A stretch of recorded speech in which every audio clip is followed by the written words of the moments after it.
Génération Maquette.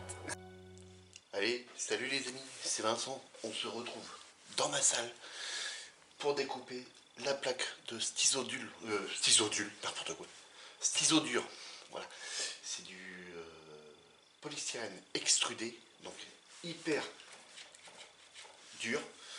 Et pourquoi que je suis dans la salle, c'est parce que la plaque, elle ne rentre pas dans l'atelier, elle est trop grande. Et encore, il a fallu que je la coupe en deux pour la mettre dans la voiture.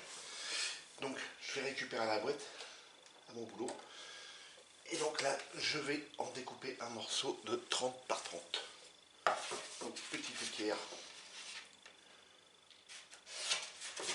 J'ai déjà tracé mes 30 par 30. Voilà. Je prolonge mon trait. En même temps, j'ai avec une équerre, une règle longue de 30 cm. J'ai pas été chercher bien loin. Je me suis dit, ça ira très bien comme ça. Déjà 30 par 30, ça fait pas mal de travail à faire dessus.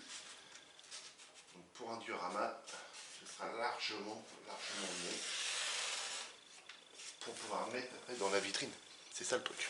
Donc désolé si l'éclairage il est pas bon. Là, j'ai pas le choix. Je vais pas mettre des lumières froides partout dans la baraque. Donc, je repousse le véhicule. Je vais chercher la lame de cutter pour couper ça sans couper la belle table en dessous. Je reviens.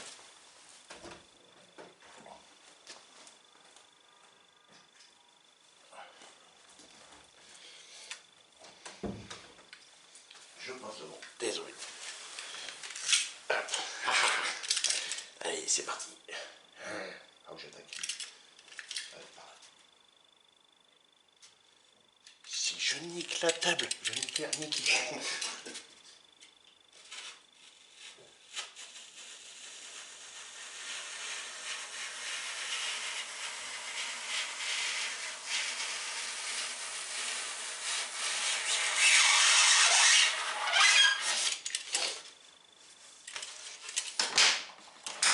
Chérie, il faut qu'on change de tapis.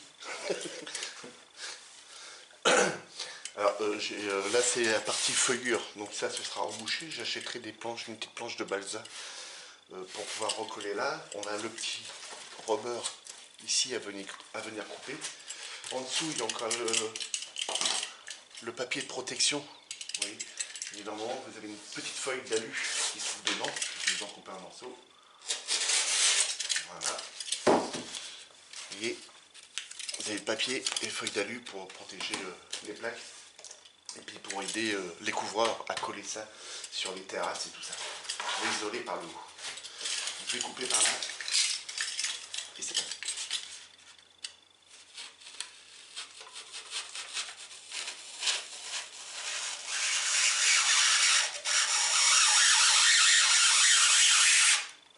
C'est génial le bruit. Hein.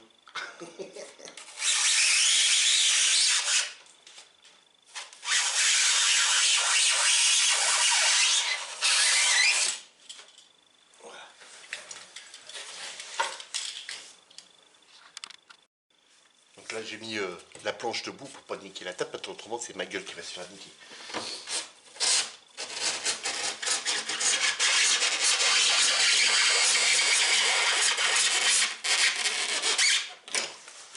Eh, sans niquer la table, c'est le moment de lâcher le pouce les gars.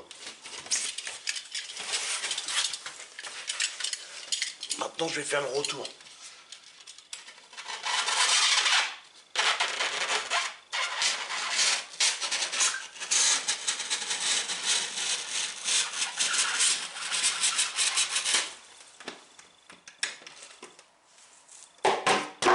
Yes.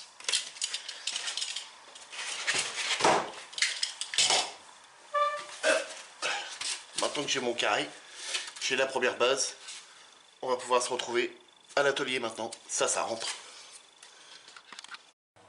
Allez, salut les amis, de retour. Bon, voilà.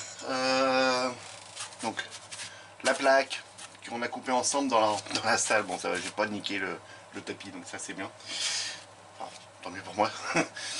Je suis venu faire l'empreinte. Alors vous allez me dire, c'est un peu large. Ne vous inquiétez pas, c'est dans un virage, les voitures peuvent un peu plus aller par là ou un peu plus par là. Dans les chemins de, on va dire, de campagne, en général, les virages, l'empattement pour les roues prend beaucoup plus. Donc c'est très bien. Le seul truc, c'est qu'il faut que je ponce encore ça, ici. Le bourrelet qu'il y a là, il faut que je réduise encore, parce que j'ai regardé avec le Land Rover, et le Land Rover, il y a le truc à l'arrière, la transmission arrière qui frôle ça. Bon, donc va falloir que je le rabote encore un petit peu. Autrement, donc la suite, il va y avoir ça qui va venir là. Voilà. Donc, on va, avec du plâtre, on va remettre dessus, refaire ici, le faire couler ici, voilà, pour que ça cache tous les trous qu'il y a dessus. Pour fixer ça, bah, tout simplement, on va venir planter ça en dessous, comme ça. On va en mettre 3 ou 4, on verra bien.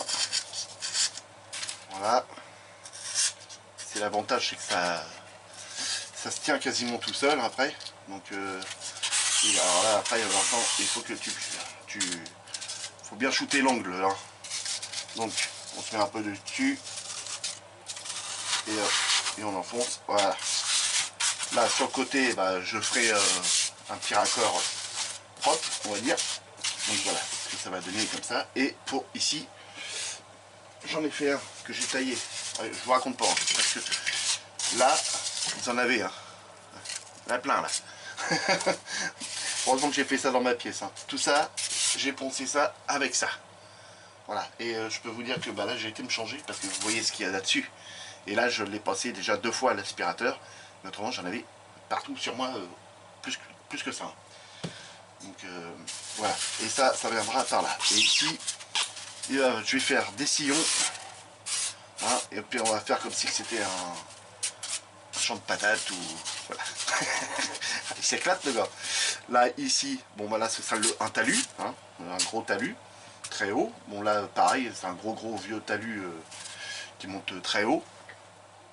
Et puis on fera des petits poteaux avec du fil barbelé autour. Enfin on verra bien. On verra comment on va faire. Et puis voilà. Donc ah oui bah oui, vous voulez voir avec le Land Rover dessus évidemment. Hein, bah oui. Non. Oh bah je range les gars. Ah bon.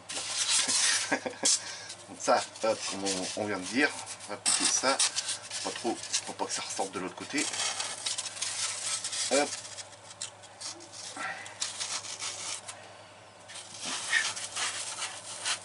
Voilà, là, ça c'est ressorti là.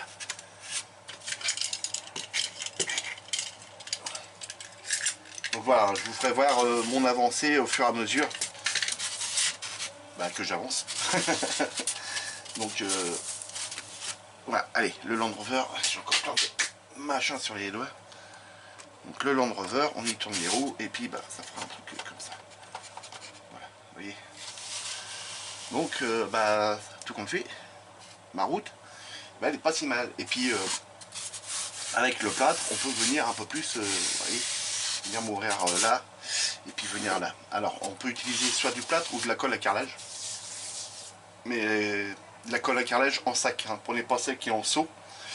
Parce que si vous prenez de la colle en seau, celle qui est toute prête, si vous mettez trop d'épaisseur, ça ne séchera jamais. Jamais. Elle sera toujours mou à cœur. Donc il ne faut jamais prendre de la colle à carrelage en seau tout prêt. Il vaut mieux prendre de la colle à carrelage en sac, en poudre. Celle-là, oui, il n'y a pas de problème, elle séchera à cœur. Ou du plâtre. Voilà.